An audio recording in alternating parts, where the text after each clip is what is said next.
بسم الله الرحمن الرحیم. انما بشکا حرما حرام کړی دا الله علیکم پتا سو باندې المیتتا مردارا والدم او وینه ولحم الخنزیر او غوخه د خنزیر وما اوهل او هر هغه څه چې نوم غستل شوی وي به په هغه باندې لغیر الله سوا د الله نه فمن اضطر پسوک چې مجبور کړي شو غیر باغن حالانکه نوی سرکشی کوونکې ولا عاد او نوی د حد نه تیریدونکې فلا اسم پس نشته هیڅ ګناه علیه په هغه باندې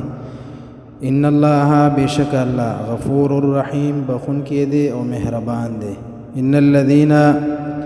یقینا هغه کسان یکتمون چې پټوي ما انزل الله هغه څه چې نازل کړي دی الله من الكتاب چې کتاب دی ويشترون واخلي به د هغې په بدله کې ثمنا قلیلا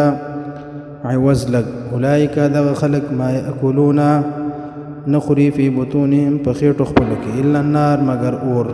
ولا یکلمهم الله او نه به کوي خبرې دوی سره الله یوم القیامت په ورځ د قیامت ولا یزکیهم او نه به پاک کړي دوی لره ولهم او دوی دپاره عذاب دی علیم دردناک. اولئک الذین اشتروا الضلالة هم دا هغه کسان دي چې واغستله دوی گمراهي بالهدى په بدل د هدایت کې والعذاب او عذاب بالمغفرت په بدل د مغفرت کې فما اصبرهم پس څومره لوی صبر دی د دوی علی النار په اور باندې ذلک بان الله دا په دې وجه چې بېشک الله رب العالمین نزل الکتاب نازل کړو کتاب بالحق په حق سره وان الذین او بېشک هغه کسان اختلافو چې اختلاف وکړو فی الکتاب په کتاب کې لفی شقاق بعید خامخا پرېوتل په ضد کې ډېر لري